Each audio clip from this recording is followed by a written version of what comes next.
ملک سمرقند میں ایک بیوہ سید زادی رہتی تھی۔ اس کے چند بچے بھی تھے۔ ایک دن وہ اپنے بھوکے بچوں کو لے کر ایک رئیس آدمی کے پاس پہنچی اور کہا کہ میں سید زادی ہوں، میرے بچے بھوکے ہیں، انہیں کھانا کھلاؤ۔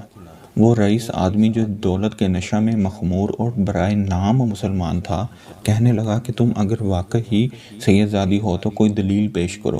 سید زادی بولی، میں ایک غریب بیوہ ہوں، زبان پر اعتبار کرو کہ سید زادی ہوں، اور دلیل کیا پیش کروں میں؟ وہ بولا، میں زبانی جمع خرچ کا معتقد نہیں، اگر کوئی دلیل ہے تو پیش کرو، ورنہ جاؤ۔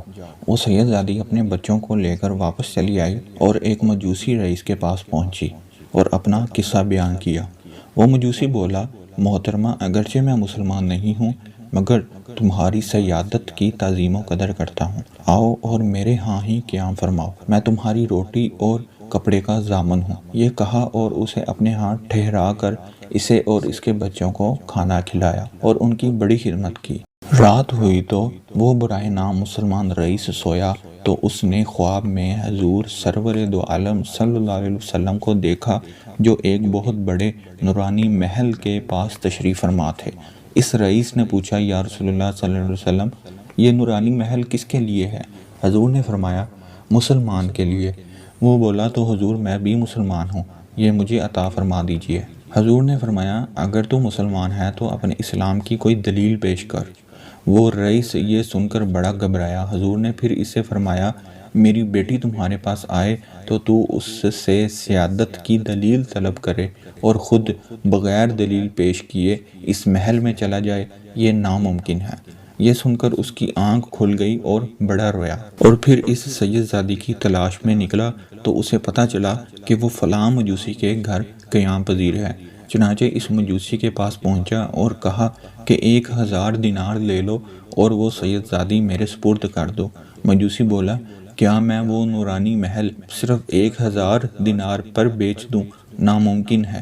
سن لو، حضور اکرم صلی اللہ علیہ وسلم جو تمہیں خواب میں مل کر اس محل سے دور کر گئے ہیں، وہ مجھے بھی خواب میں مل کر اور کلمہ پڑھا کر اس محل میں داخل فرما گئے ہیں، اور اب میں بھی بیوی بچوں سمیت مسلمان ہوں، اور مجھے حضور بشارت دے گئے ہیں کہ تو اہل و عیال سمیت جنتی ہے۔ ناظرین، یہاں ایک اور واقعہ خدمت گزار ہے کہ حضرت خواجہ بہاؤالدین ذکریہ ملتانی رحمۃ اللہ تعالیٰ علیہ کے پاس ایک شخص آیا اور بولا کہ میں ایک غریب سید ہوں، حضور اکرم صلی اللہ علیہ وسلم کے صدقے میں میری مدد کرو۔ آپ حضور سرور کائنات صلی اللہ علیہ وسلم کا نام سن کر آپ دیدہ ہو گئے اور اس شخص کو اشرفیاں اور قیمتی لباس عطا فرمایا۔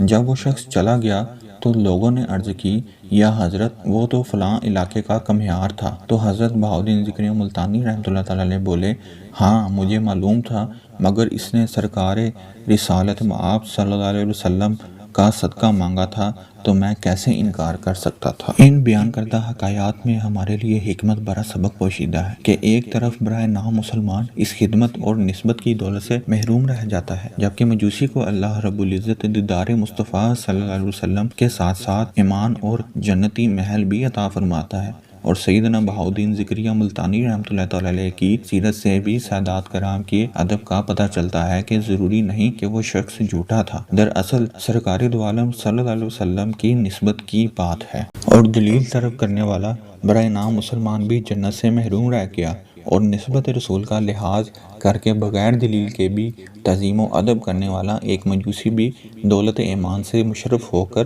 جنت پا گیا۔ بے شک ادب و تعظیم رسول کے باب میں بات بات پر دلیل طلب کرنے والے برائے نام مسلمان بدبخت اور محروم رہ جانے والے ہیں۔